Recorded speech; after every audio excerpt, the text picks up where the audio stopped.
Praise the lord. కీర్తనలు 77:11 యెహోవా చేసిన కార్యములను, పూర్వము జరిగిన నీ ఆశ్చర్య కార్యములను నేను మనస్సునకు తెచ్చుకుందును. దావీదంటాడు, యెహోవా చేసిన మేలులలో దేనిని మరువద్దు అని.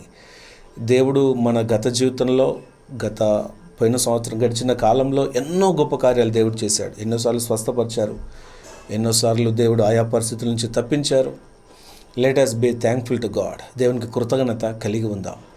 దేవునికి ఎల్లప్పుడూ అన్ని విషయాల్లో కృతజ్ఞత కలిగి ఉండాలి. ఈ సైంటిస్టులు ఒక విషయాన్ని కనుగొన్నారు. ఏంటంటే, ఈ చెట్టు ట్రంక్ అంటారు కదా, మొద్దు, ఆ కింది భాగము, అది చెట్టు పెరుగుతున్నప్పుడు యాక్చువల్గా ఒక చెట్టు యొక్క వయసును తెలుసుకోవడానికి ఆ చెట్టుని కట్ చేసినప్పుడు ఆ రింగులు లేయర్స్ ఉంటాయి. ఆ లేయర్స్ ఎన్ని రింగులు ఉంటే అన్ని సంవత్సరాల వయస్సు అని గుర్తుపడతారు. ప్రతి సంవత్సరం ఒక్కొక్క లేయర్ ఏర్పడుతుంది చెట్టుకి, ఏ చెట్టుకైనా అంతే.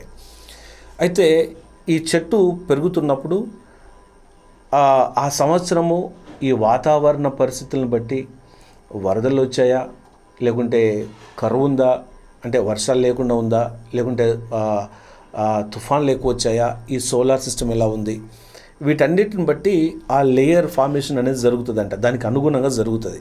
ఈ వాతావరణ పరిస్థితులను బట్టి ఆ లేయర్ అనేది ఏర్పడుతుంది, ఆ రింగ్ ఏర్పడుతుంది అనమాట.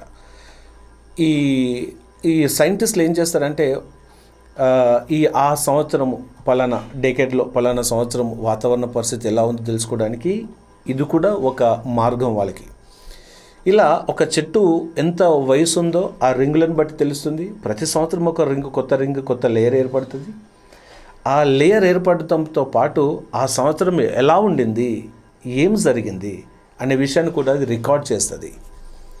మనం కూడా దేవుడు నాటినటువంటి ఒక మొక్కలాగా, వృక్షంలాగా ఎదుగుతున్నాం. మనం అన్ని విషయాల్లో వర్ధిల్లుతున్నాం.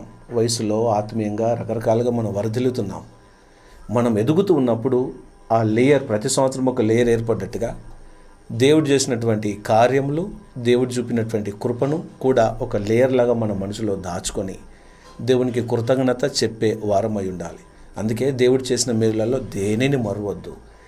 చెట్టు తన వయసులో ఎదుగుతుండగా ఒక్కొక్క లేయర్ రూపంలో గత జీవితం ఎలా దాచుకుంటుందో అలా దేవుడు చేసినటువంటి కార్యములను మనము గుర్తు చేసుకొని దేవునికి కృతజ్ఞత చెప్పాలి. Praise the lord.